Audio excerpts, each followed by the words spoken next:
Welcome to The Flirty Vegan, the podcast that motivates you to thrive through plant-based living. I'm your host, Jenny Chaffetz, certified life, breathwork, and vegan lifestyle coach. After decades of dieting and deprivation, I found the secret to living a compassionate, nourished life. Whether you've been vegan for years or you're just flirting with the idea, prepare to be inspired by real people who courageously chose health and love. It's time to look better, feel better, and do better.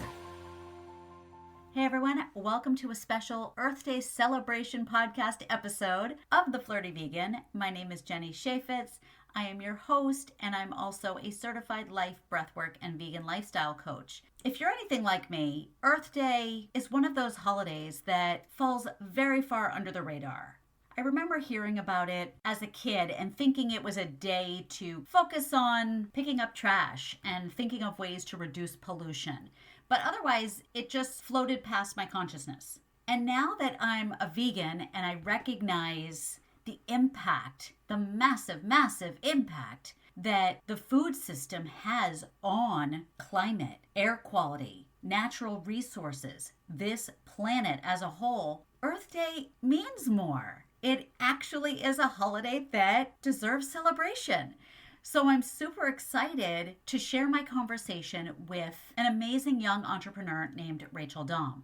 Now, Rachel graduated from Northeastern University in Boston, where my daughter is a student, and I had received a newsletter that was just highlighting some student organizations, and I clicked on link after link after link, and it led me to an article about recent graduate Rachel Domb, who had done some really incredible things while she was a student and has continued to grow her mission now that she's graduated.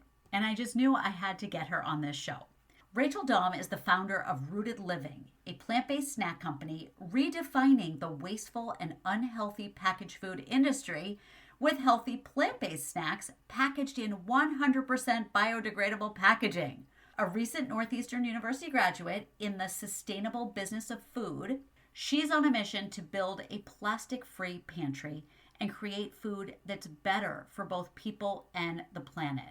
And doesn't hearing that make you feel a tidal wave of pride and optimism, hope for the future? The fact that there are young people willing to take on the world's biggest problems. Before I share my conversation with Rachel, I want you to know what's going on here at The Flirty Vegan.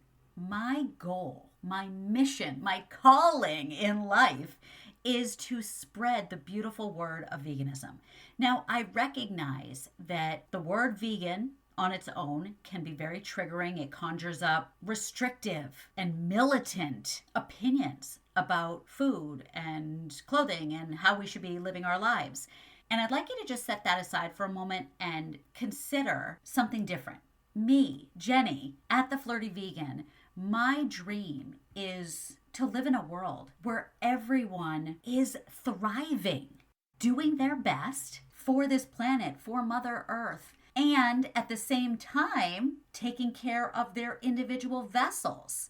And that's the amazing thing about veganism, is that by approaching it in a whole food plant-based way, we can optimize our personal health, physical, mental, emotional, spiritual health, as well as the planet's health. We get to prioritize wellness all around. We can actually avoid illness, heal conditions that we currently have, and live with energy, joy, compassion, serenity, and purpose. So by choosing to eat plants, we can do the best possible thing for our own bodies and all the other bodies living on planet Earth. It's really such a magnificent lifestyle, and it has made me the healthiest, happiest version of me at 50, way happier and healthier than I was at 20 or 30 or 40. Isn't that the goal? To live well right now, free of prescriptions, free of constant doctor's appointments, free of aches and pains and inflammation and bloating and complaining all day, every day. So I want to invite you to check out everything that's going on with The Flirty Vegan, but especially to join my next virtual program that starts very soon Tuesday, April 21st, 7 p.m. Eastern. The link is in the show notes, or you could go directly to theflirtyvegan.com/group program. And the price point is so low at $180 for 6 information packed sessions plus access to me throughout the entire 6 weeks. It's kind of a steal. I know people out there are paying way more for drop-in yoga classes and a daily Starbucks habit. So, how about investing in your future? Earth's future. How about that? So, please don't hesitate. Don't overthink it. Just click the link and join. And now, I am pleased to present my conversation with Rachel Domb. All right, I am so excited to be here for this wonderful Earth Day celebration event with entrepreneur and founder Rachel Domb. Rachel, welcome to the show. Thanks for having me. This is so special. This is such a treat. You're like a celebrity to me because I saw you on TV. So that makes you a celebrity. That makes you famous. Right, I'm famous now. That's so cool that in addition to all your other achievements in life, college graduate, company founder, I don't know, maybe you've run a marathon, maybe you've done, some other activities in your life and also TV star. So Right, right. I very mean, cool. I definitely never thought I would add this to the life list of things, but it Right, is right. pretty crazy. Yeah, it's amazing.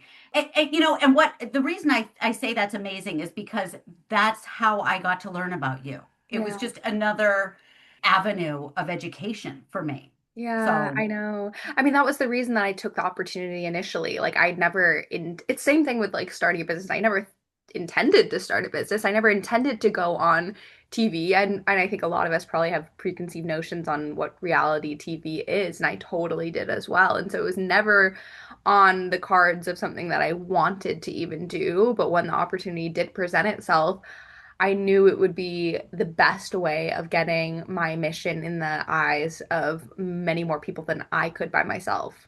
yeah. All right, so we're going to get more into your company, obviously. But first, the question that I start every interview with is asking you, because this show is called The Flirty Vegan, I Yeah. am curious, what attracted you to veganism? Well, I went vegan when I was 12, so I was quite young. What Yeah. attracted me to veganism kind of comes and it stems from the backstory of, I'd say, myself, my life, and also what ended up leading me to start Rooted Living. But I had a really difficult relationship with food from a very young age. And it was pretty atypical to, I think, what a lot of people think about with disordered eating. For me, I was born with a condition called gastroparesis, which basically is an issue with the nerves in your intestines. So whenever you eat, they signal kind of like there's an invading substance. And so it leads to a lot of inflammation and just pain. And I've had Wow. this since I was born. So my mom has told me it was so hard to feed me when I was a baby, all of these different things. So I've always kind of had a very complicated relationship with food because it always has been food and drinking anything. Every time I'll ingest something, it leads to pain, and it kind of varies Mm. based on many factors on how much that pain is, but it's always led to pain. I've had that my whole life. And when I was going into middle school was when I kind of was like, oh, I mean, I don't want to be in pain around classmates. I don't want to be in pain around these social events. It was more high stakes. You're a preteen, it's a Yep, bigger thing. for And sure. so I pretty much just stopped eating around all social things. And that obviously led to a very accelerated and rapid weight loss. And when your brain is starved of nutrients for such a prolonged period, it really does change. And so while it started as something that was a thing to keep me out of pain, it just food became so terrifying to me in general because of, what happens to your brain when it's starved of nutrients. It completely changes its perception towards food. And that's where the disordered eating and eating disorder kind of terms come in. And so by the time I was about 12, I was in the ICU.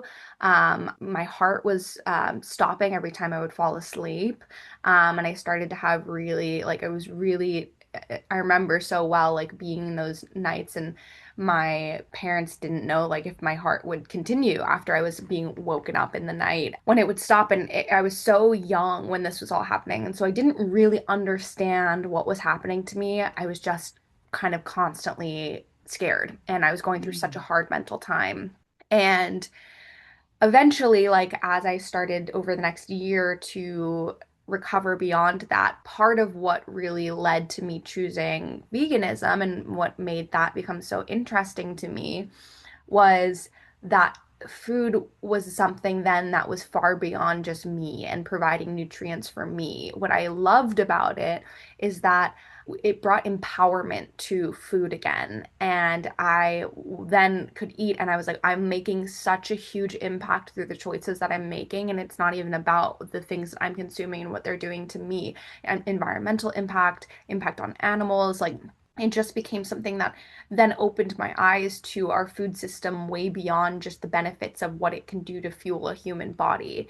And Mhm. so, since I had that ingrained in me from such a young age, from what I had learned, it just became something I've never turned back from. Wow. I'm still so curious though, like what as a 12-year-old who is maybe fighting for her life, Hmm. and I'm imagining that people in your life, parents, other friends and family, Hmm. health professionals saying, Rachel, you've got to eat something. Yeah. What led to you saying, okay, well, that something needs to be plants? I think I had a really difficult time in the like after hospitalization. I was just controlled constantly. And I think I was just turning 13 at that point. And as somebody who's like a new teenager, like that's the last thing they want to do is have people tell them what to do, especially around just like, you have to eat this snack and then you have to. It was just like, leave me. I was like, so, I was at a stage of just calling for independence. And this was so frustrating for me. And I knew that in order for me to get better, the avenue would be having a really good and healthy body and healthy relationship with food. But I needed to do that by myself. Like I felt like I was just shoving away all of the inputs around me and the micromanaging around me. I didn't want that. Like I was screaming for independence. And that's, I think, what led me to do research. And I had known about veganism because I had a childhood friend who, her whole family was vegan. She was vegan since birth. And so I knew of it from that. Okay. And I also had, that was a family to me that was kind of always in my head. I was like, oh, I wish I could be adopted into that family. Like there was just so much that I loved about that family growing up. Mhm. And so I'd known about it through that, and then ended up just doing my own research. And that was right around the time, 2013-ish, that veganism was becoming a big thing on YouTube and was actually being like talked about. And it was kind of just right around that time that it was just becoming a platform, and vegans were becoming a platform. Wow. That's so cool. I love that. Thank you. And I'm curious, what is it about that family that was so exciting to you? Did they just seem to be like happier and more joyful? Yeah, I had a bit of a difficult time in my adolescence. I have a really beautiful relationship with both my parents right now, but my mom struggled with addiction, and it really impacted the household, and it was from when I was pretty young. And so it was very turbulent and Mm. not a good. I didn't like to be at home. It was very emotionally challenging, and isolating and scary. And so I would see this family often, my best friend and their family, who were so tightly knit, and their parents were tightly knit, and it just felt like such a strong family system, which in many ways I didn't really ever have. And then they just happened to be vegan too. Hmm. Okay. And Yeah. I appreciate your openness there. I didn't Yeah. expect to go in that direction. So Yeah, thank you it's for that. important to talk about. Yeah. Yeah, I love that. Like to not be embarrassed and No, ashamed. and I like I really I have such a good relationship with my mom now, but I tell her the same thing. Like I think she holds a lot of guilt and a lot of Mm. these feelings because it was such a long time, and it was a very, very, very difficult and emotionally abusive and just a very difficult time.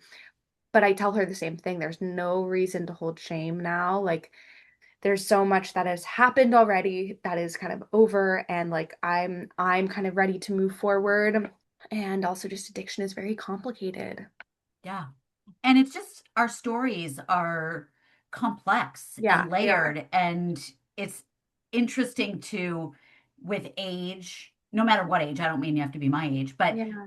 when you're separated from certain incidents, to be able to look back and say that needed to happen for me to Mm, be right here. And so, right. I'm sure there were aspects of your personality that grew from whatever you witnessed and experienced Yeah, that led you to become the strong, the brave, the exactly. capable person you are today. I mean, hugely, like, first of all, the independence, I think, was a big piece and is so needed in starting anything from a young age that's so big. But then also the resilience of overcoming something that was like so life-threatening, but also mentally just that there's nothing quite like being in the brain state of like being so ill. And so overcoming that, I think when I was so young, all of those things, like I had just had a wisdom instilled in me that from a very young age. Wow. All right, so we're going to get into your work and this amazing connection that we have, where Yeah. I learned about you because you and my daughter's currently attending the college from which you graduated. And Yeah. so I learned about you from a newsletter that showed up in my inbox It's talking about a crazy. club that you were in. And then I just kept clicking link after link after link, and Mm. finally read an article about you and learned about a TV show that you were on. So of course I had to binge that. And I became like Rachel's biggest fan for a moment. And I don't want to sound condescending. I'm so impressed Thank with you. what you've done. There's so many places to go with this. But before even launching a company or getting into that phase of I'm going to start a company, what do you think happened in you or allowed you to even acknowledge a problem in the universe that Mhm. so many people your age or any age Yeah. don't recognize? So I do think a lot of it stems from veganism because being plant-based, and like I said, it showed me there's so many more things involved in our food system than just the food that we're eating. And so there was that piece of seeing beyond just what we were putting in our body, especially because there's such a strong narrative and link to sustainability when it comes to veganism. And that was something I was really empowered by. I also part of what's so awesome about my upbringing and my parents is my dad worked for National Geographic growing up, and my mom was an anthropologist and they had lived in Africa.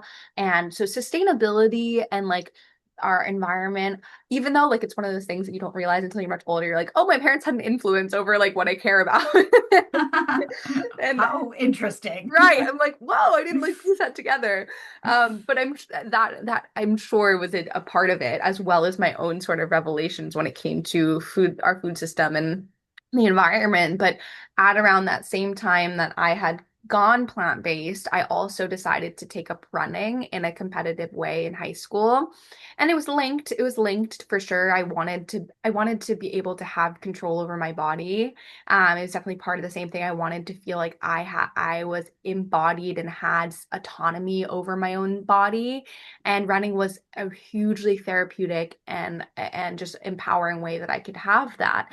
And as somebody who is vegan and was running and had team members that I was running with, we snacked a lot. It was just part of the thing. Almost every day, either before or after track practice, we would go and get a snack from like the local little snack area near us. Everyone knows from a very young age that plastic is bad for the planet. We all kind of have we're shown pictures of it We just floating in set the it ocean. aside. Yeah, Yeah, and we're aware. We're like, okay, well, like there's recycling bins, and like we see sure. pictures and of like plastic or in turtles' noses, and there's the Yeah. whole straw thing. And so like we know as a people that plastic is bad. And I had that base knowledge too. That's kind of pretty much it. And so I knew there was like the discomfort of like, okay, we'd get a snack every day. So there's a discomfort I had with throwing away a piece of plastic that I knew like was just a single-use piece of plastic, but it was kind of just that. It was a discomfort. Mhm. Over the years in high school, I really kind of knelt into that, wanting to continue to have such a big impact in my personal actions. And again, I think that was also influenced by the media I was seeing on veganism. And at that time, it was like fruitarian, and it was all like very natural.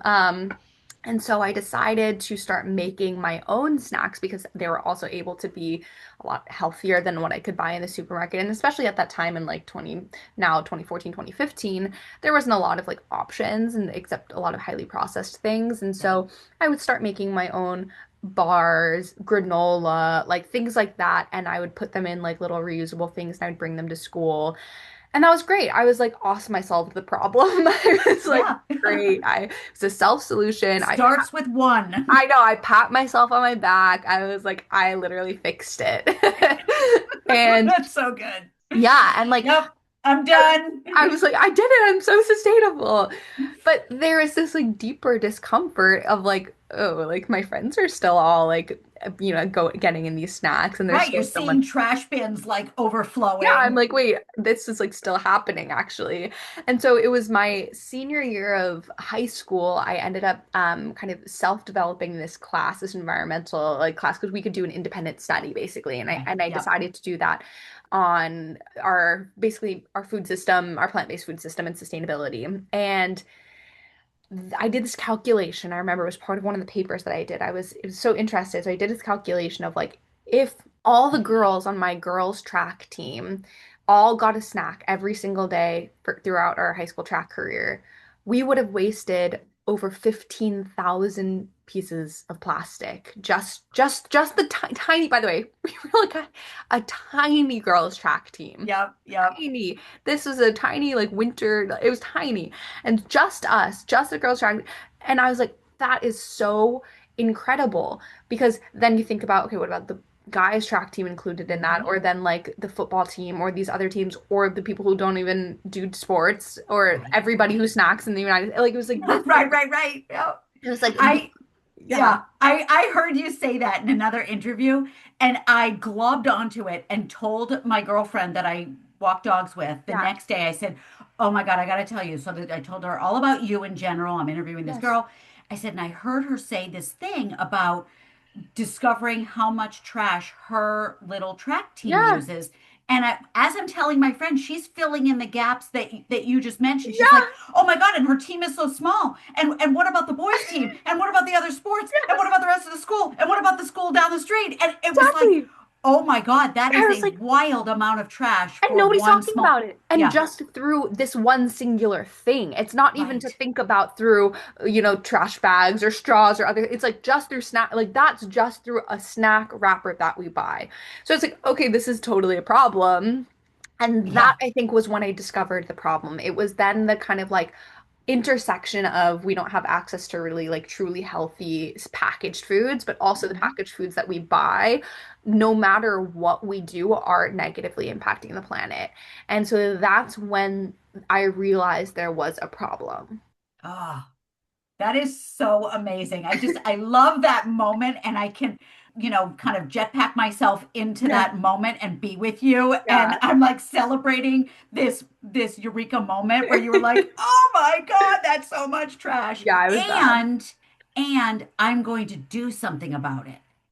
Yeah, that didn't come until a little bit later then. Okay, yeah, let's go into that. What was that journey and moment like of discovering, okay, so I was really upset when I did those calculations, Right. and I am my experiment of one trying Right. to solve the trash that I'm creating, Right. but I want to do more. So at that point, I was like 17 and then going on 18 because it was my senior year of high school. And the culmination of that in that independent study that I had was actually focused around Meatless Mondays. So I implemented Meatless Mondays in schools around the area. So that was like the project that I was working on.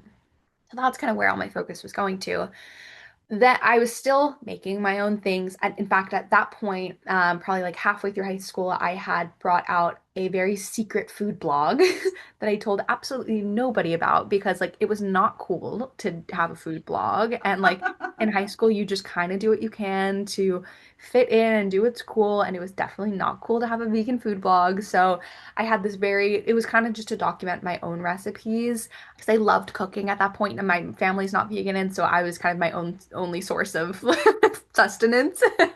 And so but I loved it. I loved to cook, and I loved the ingredients, and I loved figuring all of that out. And so I had this food blog, and I remember actually, so it was funny because at that point, I really wanted to call it Living Rooted because that's kind of how I had felt. And this was my discovery. And it was also like over the course of, I was dealing with all the mental health effects with recovering from such a difficult time, and then kind of how those kind of prolonged throughout high school.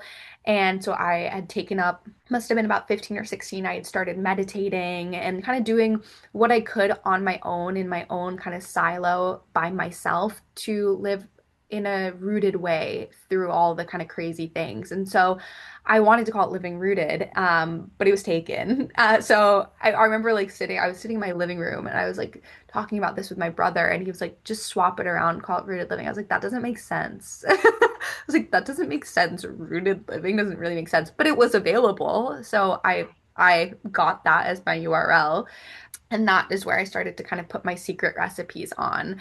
So all along that same time, I was still cooking and adding these vegan snacks and recipes and the whole things that I was making on my own. Granola was one that I had made the most because I'd figured out a way to make it it didn't use any like refined sugars. And that was the thing that I noticed most with granola. And I love granola, but it was so sweet and Hmm. it was so packed with these ingredients that just made it a dessert. And so Hmm. I never really bought it and ate it consistently, especially because I really was caring about what I was putting in my body. And so I figured out a way to make it where it was sweetened simply with maple syrup, and instead of adding any sort of oils, I added nut butter to it. So I used like almond butter or peanut butter. And so that's how I made it. I would make it for myself. I'd make it for my family. I'd ended up was bringing it into high school as well. And then when I was in my freshman year of college, I had spent my first semester abroad in London. And I would make it every single week there. And I remember like all the people in my like dorm area were like, oh my gosh, that smells so good. Can we have some? And it was this thing that I was like making all the time. So granola was like a thing that I made. It was like a thing that I was known for and making. Yep. Yep. But at that first semester, that was when the idea in a very subtle way started to kind of bubble up in my head of in a tiny way. Like I thought, wow, it'd be really cool if I could figure out a way to get like a sustainable packaging, like maybe something paper based, and sell this granola like at the school store. Like that was the top of I was like like it was set that, and even that was just like this like tiny. I'm like, wow, that'd be kind of cool. But that was it. That was like where the limit would have gone. It's like that'd be a cool thing to do like in the school. But I was kind of scared to do that anyway because it put myself out there, and I was like, I don't know if I'm like ready to do that. I'm still trying to fit in. Like I'm in my first semester of college abroad. Like it was this whole it wasn't top priority. After a very successful first round of the Plant Based Basics virtual group program, I am excited to announce that I am launching the second cohort, which will start on Tuesday, April 21st. This program is for people who are flirting with veganism and people who want to get healthier, look better, and feel great right in time for the summer season. So head to theflirtyvegan.com/group program or click the link in the show notes. Now let's get back to the episode.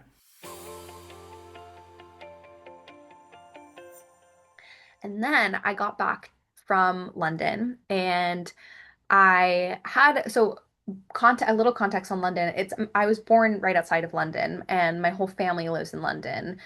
So I wanted to go back also as part of my first semester, just to kind of be near all of that family that I'd grown up with.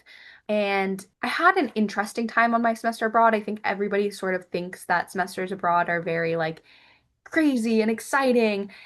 I just didn't find my people when I was there. And I think that was also an important part of the story because I was 19 and I was abroad and I was feeling so alone. I was feeling so alone because I was surrounded by people that I just felt like were just wanting to party or just cared about getting Instagram pictures, things that I didn't feel like I really cared about. And I had felt really, really, really lonely. And so when I went back to Boston, because we went to Northeastern, when I went back to Boston, one of the first days that I was there was a winter involvement fair. And I decided to go to that alone because there was all these groups that would go together, and even the group that I kind of was hanging out with was going together. But I knew kind of in my head that I wouldn't really look at the things that I was interested in if I was with other people. I do a lot of like people pleasing or like kind of looking over things. So I decided to go alone.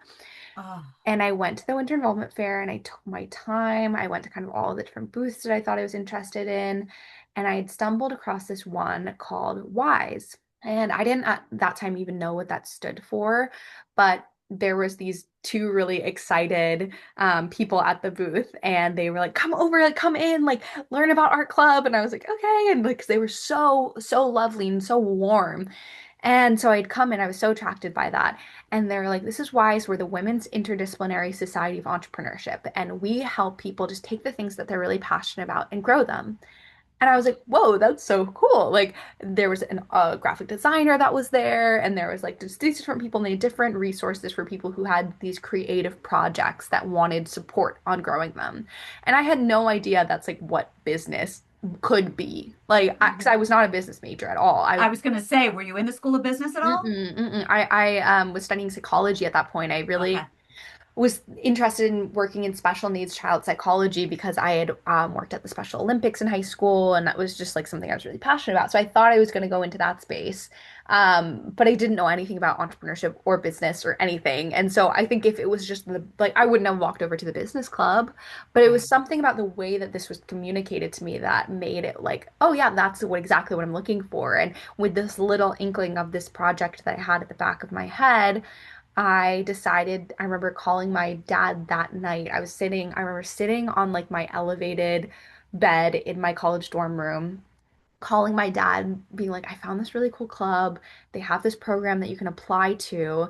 Like, I'm thinking about doing it, but I like don't know. And he was like, just do it. Just like these are the times where you just gotta take these risks, like take your shot, just do it. Like, I really think you should do it.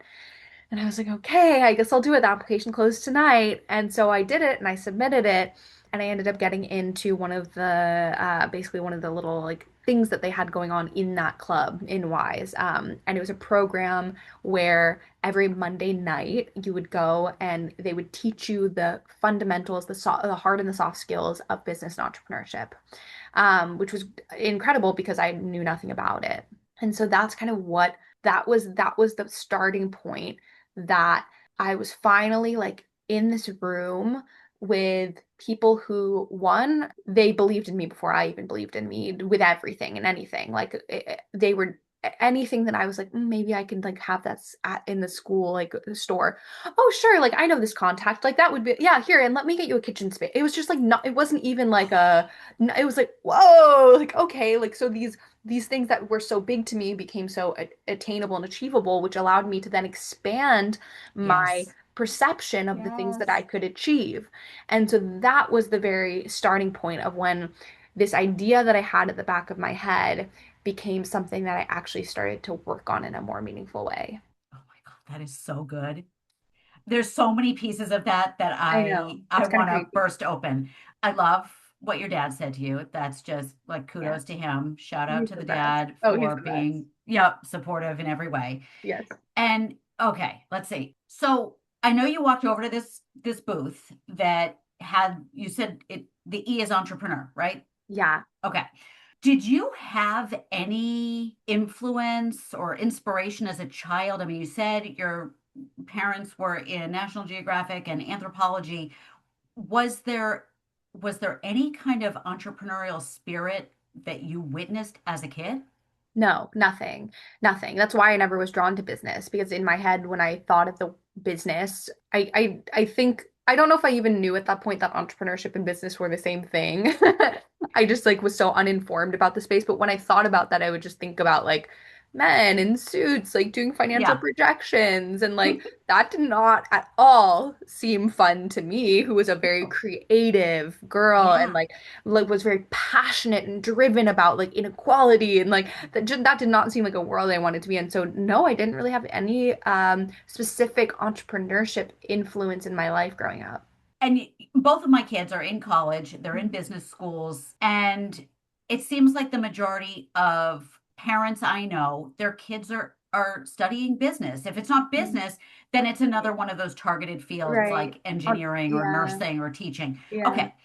So it also seems like all the kids I know who are in business schools are being kind of, and it's terrible that I would even use this as Mm, my analogy, but kind of like the way animals are, brought down to the right. assembly line to slaughter. It's like the way these kids are being just assembly lined, funneled into different, Mm, like you said, men in business suits sitting at desks doing financial projections. And I love that you are a representative of business that is nothing like that mhm. standard Yeah. visual. Yeah. And so I guess I'm wondering at what was it like for you to embrace, embody this possibility of Hmm. being a businesswoman? Well, one, I don't think I would have done it if I hadn't found that club because that was there's this one quote that I kind of go back to a lot, which is like, you can't be what you don't see.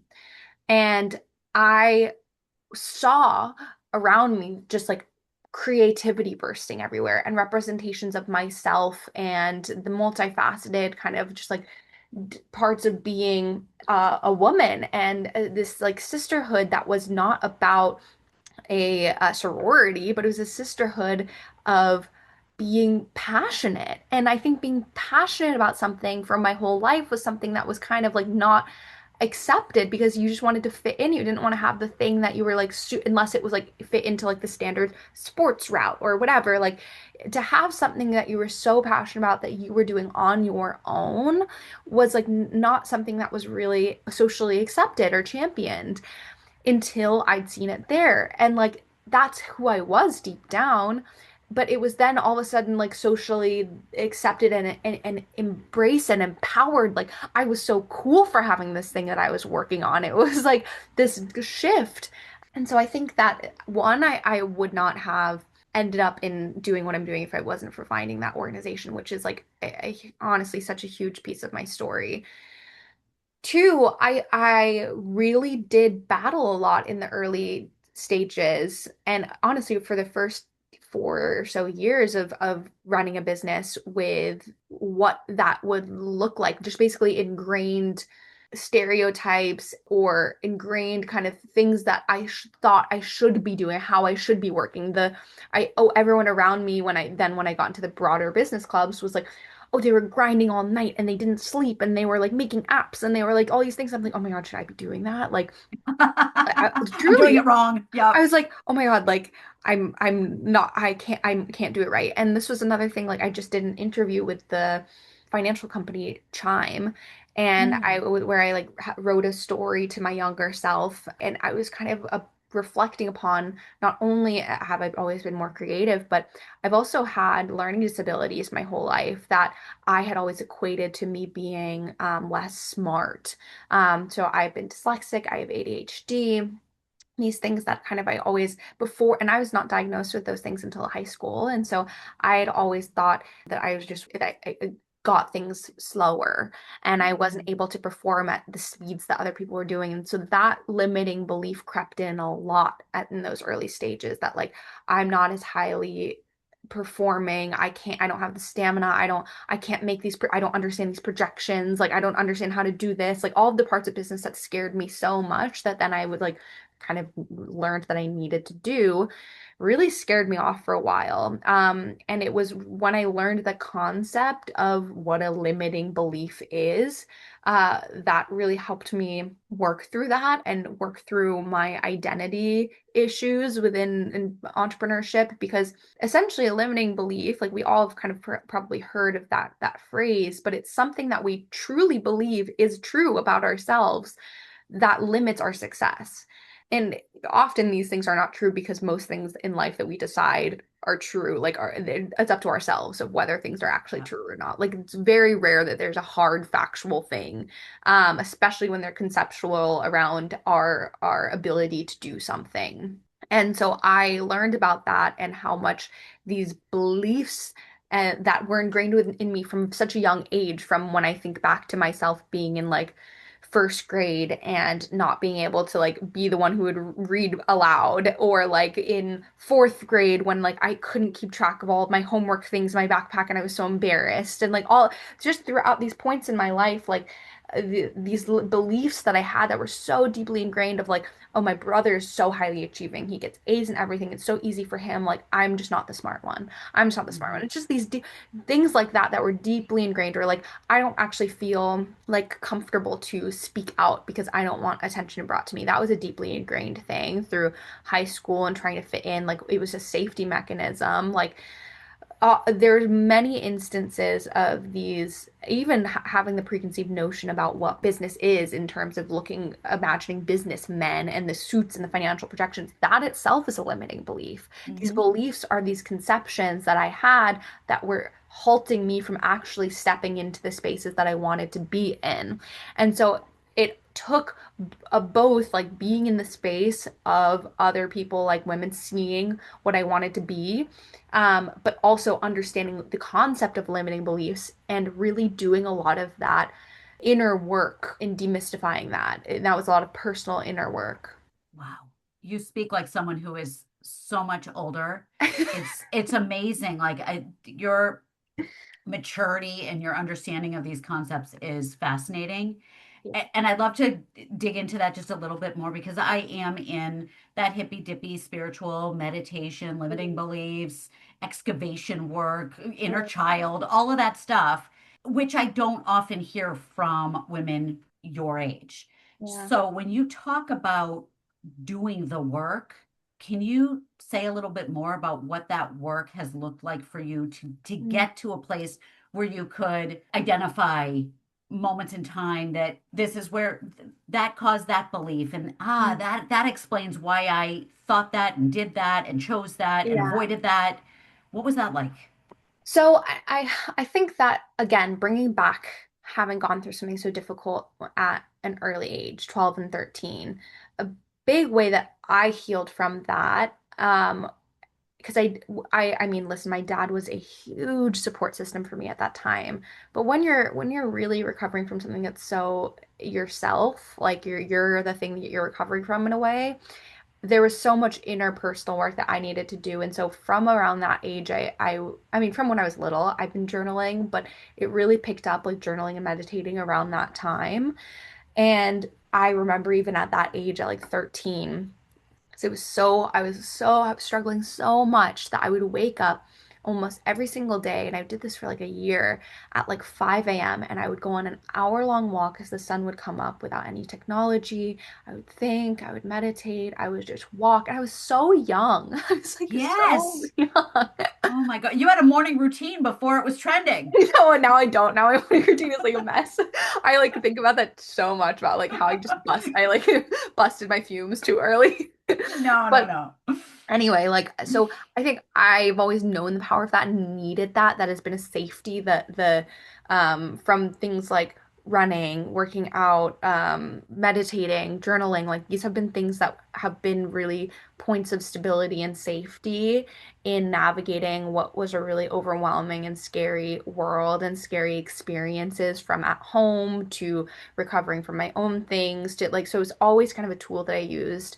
And so it was something that I had already been relying on a lot at that age, and especially going into college is such a scary thing, and then having the like social stuff and all of that. So I had been highly reflective, and it was just kind of applying these different concepts. I also was one of those people that always liked getting the books with the prompts and like reflecting. Like, Mm. and I think it's really important because now, especially as we spend most of our like time, like our time off on screens, I think that and I'm super, I feel like I fall into that now where I'm like on screens. I have to really remind myself how fundamental and genuinely life-changing it is for the time that we spend off any sort of technology, writing, reading, reflecting. It's so funny because I used to spend hours a day doing that without even thinking about it. Now I'm like, oh man, I have to like carve in my like 10 minutes before I go to sleep of like off screens, like Right. it's just so much more ingrained, which is a little bit scary, but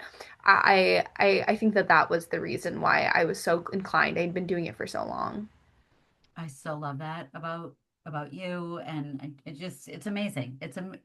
I'm so impressed by you. Oh. I think you should be doing college graduation speeches.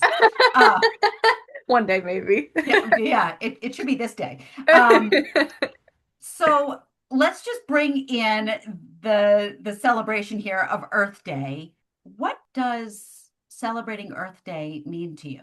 This year, it's pretty special, celebrating Earth Day because I'm doing something with a close friend of mine. Her name is Wawa, and we're doing this trip where we're going to Zion and the Grand Canyon, and Wow. we're celebrating Earth Day. She's an environmental activist, and she founded this incredible organization called Black Girl Environmentalist, and it's in the intersection of racial justice issues, environmental issues, like it's just which just I ended up writing my senior thesis at school about basically moral consistency and also how systems of oppression are very linked in the world of environmental and business and things like that. And so I really look up to her, and we're doing this trip, and there's going to be a few other environmental activists there.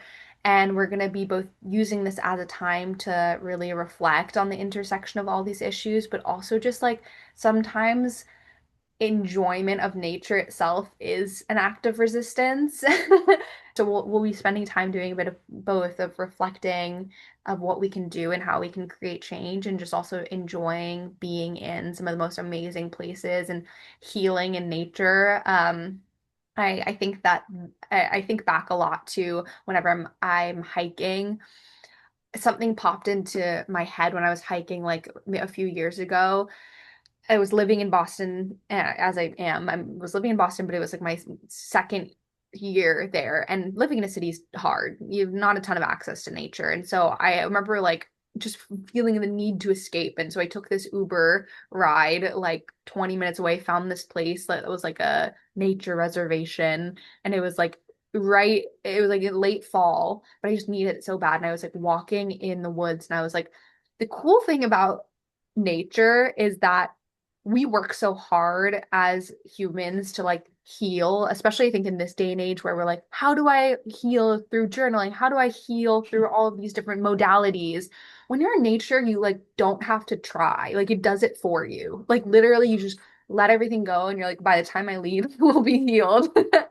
So Yes. there's an element of that that I'm really excited about experiencing this Earth Day. So that's kind of why I'm really excited about Earth Day this year. It's going to be a very new experience in healing and also in community with others. Yeah. It's the Shinrin Yoku Yeah, approach yeah, for the forest bathing that is so powerful. yeah. It's so great. You know, when you were telling that story, it made me the intersection of it all is paramount. Mm, And I interviewed a woman, it'll be out soon, mm, Lauren Ornelas, who is the mm. founder of an organization called the Food Empowerment Project. Cool. And like what you were saying, there's so much we or ordinary people just don't consider the interconnectedness of Mm, all of these issues. right. And you know, she's talking about food systems. So Lauren works with food systems and farmers and all of Mhm. these workers, and understanding that the broccoli crowns in your supermarket, a lot of hands touch that. Mhm. Yes, Totally. literally, but also metaphorically, Yeah. hands that were involved in that. And it's not pretty. It's There not is so equitable. much, right. It is not equitable at all. There is so much injustice. There's so much enslavement she talked Mhm. about. And what I learned from her that you basically alluded to is just having this awareness of the web that Mhm. is all tangled up. And it's amazing to sit in reflection, in stillness, and contemplate Mhm. not the horrors of all of it, but our individual role Mhm. and ability to maybe untangle it a bit. Yeah, I mean, it's also why I was so empowered to take the business path is because I've always been motivated to have an individual role in these systems, but I was also dissatisfied with the reach and how it was just kind of me and I could tell people, which is great and that is really important. But like I wanted to solve the plastic issue for hundreds of thousands, if not millions of people. Like I wanted to have that change be like really, really, really highly impactful. And whatever approach people take to it, because there are so many angles at which you can come into solving problems. Like whatever it is good because, like you were alluding to, systems of oppression are linked, they're intertwined, and it's within pretty much everything. But it's not something we're taught to see, and it's very hard to really understand the web and how deep down it goes. But just understanding that as a notion that those systems of oppression all kind of come from the same broader systems of likely capitalism. These things that it provides us more of a why of things feel icky, of why it feels icky that these business guys are pumped out to do the same. It provides a why of behind, oh, that feels a little bit icky because there's a deeper, broader, harmful impact with all of these things. Yeah, and you're making capitalism pretty and like showing us why it is important to grow companies and develop and stand tall and promote something that Right. it can be done in a wholesome, soulful way. Well, and I think I thought about that a lot too, and in the fact of like what path I wanted to take for impact, whether I wanted to go into public policy, whether I wanted there were so many things that I was thinking Yeah, about in what would make the most impact. But the reality is we live in a capitalist structure, and therefore businesses have a lot of impact, whether that's good or whether that's bad. right. And so it was just what I came to as the thought of the what I could do with my own two hands, my own brain as creating the most amount of impact in this capitalist structure was through business. It'd be different if our structure was different. I probably would have taken a different path. Yeah, but you were led here. So, Exactly. being that you are so mission driven, what's on the horizon? What other goals or issues do you want to address with the momentum that you have? So we've talked a lot, and I talk a lot about the issues with plastic in our food system and how that led me to creating, which I don't know if I've even mentioned yet, what rooted living really is. See, it's like, but I was telling you, we get on these tangents and we completely Yeah, forget about the elephant standing right in front of us. totally. Because you and I know, but Rooted Living is a sustainable snack company. So we make plant-based snacks in plant-based packaging. And so I like to call it we're plant-based from the inside out. And So my good. passion's coming from both the food space and the environmental space. And we've talked a lot in this interview about my passions with the plastic problem. But it's actually funny because my biggest business shift going forward, I mean, that's always gonna be the core of Rooted Living and why I started it, but really more focusing on the food and the food inequalities and also the opportunities that we can have. Because at the end of the day, Rooted Living is not a packaging company, we're a food company. And one of the blockers, you just peeling the curtain back, one of the blockers to our success has been communicating to both retailers and consumers why people would care and buy rooted living. And the reality is packaging is not the number one thing. It's great and it's an important mission that I will never lose, but people buy things in a selfish way. They want it to either be really good for them or really tasty. Hmm. And so on the horizon, we're actually going to be doing some reformulation slash adding some product kind of variation to our lines. Right now we just have 4 flavors of granola as our snacks. And so we're going to be doing some work in partnering with really, really cool companies for products that will be coming out soon and really changing the story, the leading story of rooted living to be more about the food piece. And then my goal would be in both in the short term and the long term, partnering up with this organization that I've worked with with Rooted Living in the past, but in a much more meaningful way. They're called Support and Feed. And Support and Feed is a nonprofit that provides plant-based meals to food insecure families all over the United States.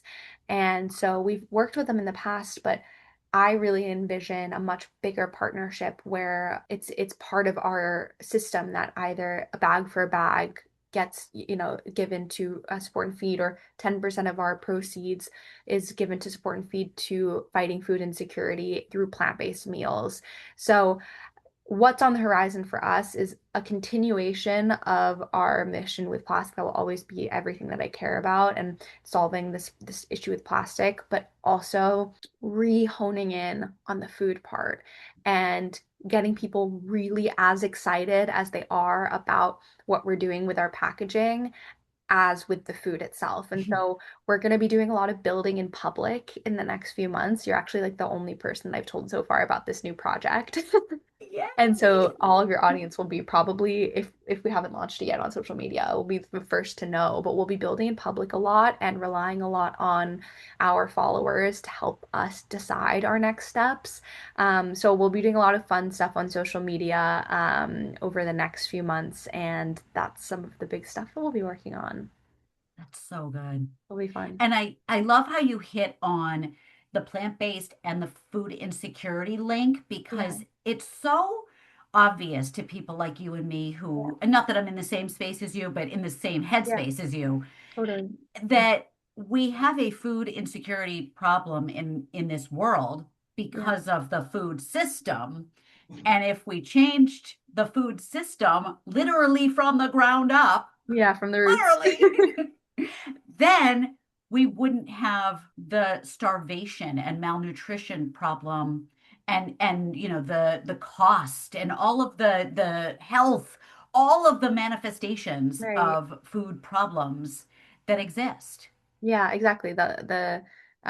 Over processed foods, like, I mean, there's, food deserts is the intersection of not having enough food, but it's mostly not having enough access to fresh and healthy food. Yes. And that's a really important part, and always has been really important with rooted living too. And I have never wanted us to just sit at we're a premium product and we're sold in Erewhon and that's what we do, because that's not what Mhm. I care about. Yeah. And I love that. And I'm so glad you mentioned that organization because I didn't know about that. They're amazing. Everyone should I know about them. Yeah, I mean, I'll go to I do I'm involved in my local food pantry, but I'll go to Whole Foods during the holidays and they have that shelf where you pull from that shelf and they give the food to someone in need. And Yeah, I'm only pulling off the things that I personally approve of. I'm not going to pull right, off tuna fish, I'm going to pull off pasta and marinara right, sauce. right. And then my local Whole Foods had a giving tree where I could pull off to, buy dinner for local Yeah, family. love that. And they had one that was buy a plant-based meal for a family of 6 or something. And I was like, yep, that's the one Yeah, I'll do. yeah. And, I'm sure they set a price on it, but technically it should be a price less than the one that's a meat-based Oh, meal. yeah. Yeah, just this idea that food quantity and availability there's a disconnect because there Yeah. is enough food being grown, Oh, just yeah. not being made available to the humans who need to eat it. Totally. Yeah. Well, I think what you're doing is so amazing, and I'm so excited to support you and share you with Yeah. this audience who can also support you Oh, and continue to watch the mission oh. grow. Before we wrap up, I want to make sure you tell everybody where to find and follow you and get more of Rooted Living. Yeah, well, so if you're interested in following along in the journey, especially the upcoming things that we're going to be needing a lot of community support on, we post a lot on our Instagram, which is just Rooted Living. So it's pretty easy to find. We also have TikTok, which is rooted.living.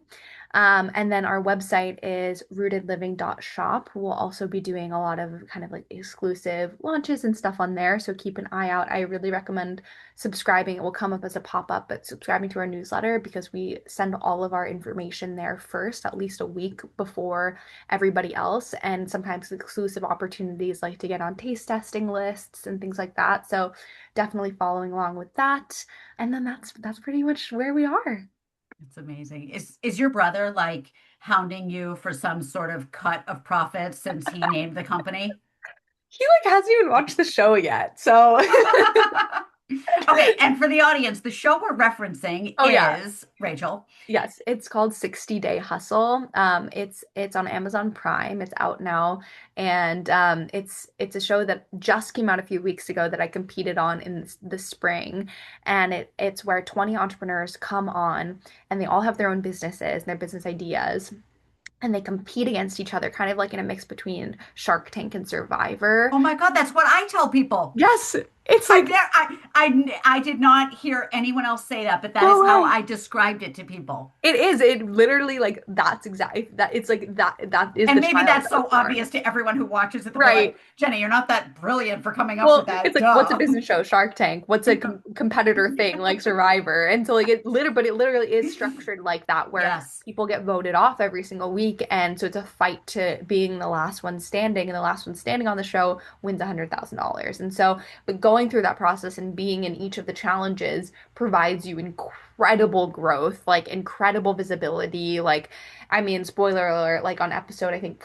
4 or 5, when there was like four contestants left, like we all got a billboard. Like they're in the Yeah. heart of Yeah. LA. Like there were incredible opportunities that came from just being on that And, show. and by the way, that particular episode was very much Survivor-like, where you're like running Oh, through the streets we of were like LA. literally, I like they didn't include it, but I fainted on that episode. Oh my God. They like, didn't include, they were like, this is gonna be liability. Yeah, yeah, I can see that. I'm like, our lawyers are watching. We got to be I like careful. literally fainted. I remember like coming to and there were like cameras in my face. My God, that was yeah, that was pretty funny. No, I totally loved it. I mean, again, for the listeners, spoiler alert, there's a pitch that involves children. It's just Oh, it's so it's so awesome. good. It's so It's good. I really enjoyed that show. And I'm Oh, not one for a lot of reality no, TV. yeah, Like I the know. most that I watch is really House Hunters. And Yeah. so No, it's so educational. Like it, but it's so fun. It's so well produced this season. It's season yeah, two for anyone who's wondering. There's season one and this was season two. yeah. So make sure you catch season 2 on Amazon Prime Yeah. featuring Rachel. Yeah. It's yeah, It's it's funny. the flirty vegan approved. It was great. Okay, so where am I going now? Okay, so my last question for people is always about food, which is just Mhm. so fun since we've already been talking about Love food. it. I would love for you to tell this audience who are hopefully, if not already vegan, they are flirting with the idea of going Love vegan. So it. what are some of your favorite things to consume? Sweet potatoes are like high up there. That's like my favorite food ever. So if I was like on a desert island and I'd have one thing, it'd be sweet potatoes. That's so funny because I just listened to a podcast. I don't even remember what it was, but someone said that plant-based living is so abundant, so plentiful, so many options, Yeah. and you don't have to eat everything everyone else eats because this Yeah. particular person talking was like, I hate sweet potatoes. I'm never eating sweet potatoes. Ah! And it's funny because I ate 2 sweet potatoes the other night before I had my dinner. I had, Yeah, chopped they're them like up like actually French fries. amazing. Yeah, I air fried them. I mean, it was enough to share, but I didn't. So No, I mean I they're like so nutrient dense and also just like yeah, literally so delicious. I could eat a so million. delicious. So that is like one thing that I'm loving. And then another one of like I guess the more extravagant meals that I will always make when I'm like hosting a dinner party is this lentil bolognese. And that was funny enough was one of the first recipes that I had on Rooted Living the blog when I was in high school. But it is so good. It has so many like depths of umami in it, and I need to post it on the Rooted Living website, honestly. Yes, Like it please. is so Yes. it is like literally insane. What else am I loving? I mean, obviously our granola I eat every morning for breakfast, and I eat it So good. with right now my yogurt of choice is I usually am a Kite Hill protein yogurt stan, which is like not the yummiest, but it gets your protein in. My yogurt of choice lately has been the Coco June protein yogurt. Oh, I don't know that one. Really, really good. We'll be doing a fun partnership with them too. So Okay. have to shout them out. So I guess that's what I've been snacking on lately. And also I went to Expo West and so I have like 7,000 bajillion snacks from Expo West. So I'm just kind of making my way through them. That's so good. You just fill a tote bag as you're walking around, kind of More thing. like 5 tote bags, yeah. What do you have to do to get a ticket to that? Do you have to be in the industry? So the tickets are incredibly expensive. They're thousands of dollars. I won a ticket. So I got in for free, which was so awesome. Yeah. But anyone can get a ticket. There was, I think, 70,000 people there this year. Wow. That's like, It was madness. I did a post yeah. about it on the Root Living Instagram that like went semi-viral. That was just like, me being like, Exo West is so weird. Wow. I saw you somewhere on your Instagram. You had a picture of you with Carly. Yeah, oh yeah. I was kind of fangirling that picture. I love her. She's the best. I'm obsessed with her cookbook. Yeah, no, she's awesome. So going back to the sweet potatoes though, what do you like to do with them? What are your favorite ways to eat them? Girl, literally like every way. But I mean, you baking them and then putting like stuff on top. Like I'll put like avocado and black beans. Like I'll make it a little like loaded sweet potato moment. I'll put it on absolutely any bowl that every vegan makes some sort of bowl. I'll put it on one of the bowls. Still a big runner, and so it's like sweet potatoes are the best fuel. Yeah, you can just put them in your pocket. Oh, they're the best. Someone taught me that once. Just put potatoes in your pocket, and I was like, And that then you actually never need works. to buy a snack ever again, Yeah, I love that. except rooted living. Right, and they're in their own package, so you Yeah. don't have to worry about trash. Literally, exactly. Like a banana. Like yours, it's a It's either the same consumable thing. or compostable It's the same wrapper. ethos. Yeah. So good. I don't want to let you go, but I guess it's that time. So we talked about Oh. food and okay, so let's wrap this up with a bow for Earth Day and say for all of the people listening, but especially if there are young women or parents of young women, what message would you like to spread to the young listeners?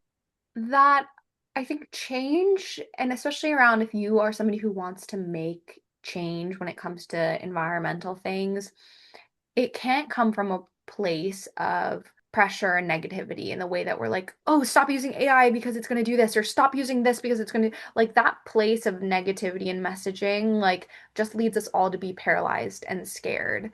Find the things that make you feel empowered, like that make you feel like you're making a change and that you're really excited about. And those communities are how the best change I think is going to be made because just spreading information on all of the problems and fear, making fear instilled in people is not going to be the best way to make change. It's going to be empowering people through whether it's plant-based eating or it's through a more like sustainable way to buy whatever or to live in whatever ways. Like find the things that are really empowering for you. And also if you're building something and want to build something, have empowerment be one of your core pillars.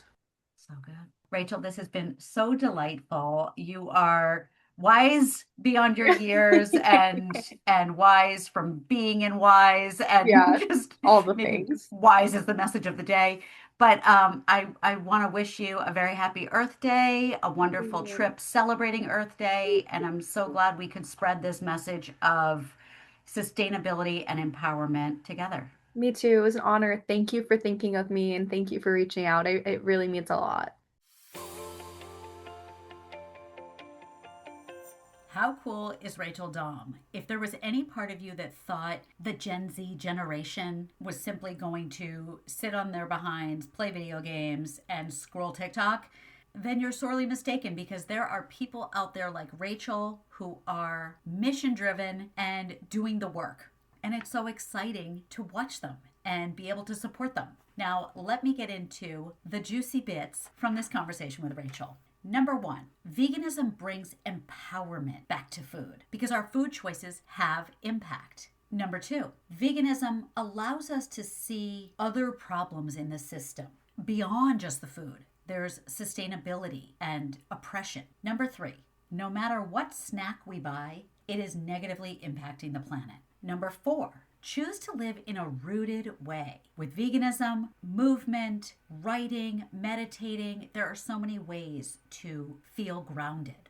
Number five, avoid people pleasing and try to go at things alone once in a while, making choices that align with your values. Number six, limiting beliefs are things we really believe that limit our success. So it's important to do inner work to understand our limiting beliefs and heal them. Inner work can look like journaling, meditating, waking up and watching the sunrise. Number seven, time off technology is life-changing. Number eight, enjoy nature itself can be an act of resistance. Humans look so hard to heal themselves through alternative modalities, and I, at the Flirty Vegan, am guilty of offering those other modalities, but when you're in nature, it does the healing for you. Number nine, systems of oppression are tangled up in everything we do, and we're not taught to see it or understand it.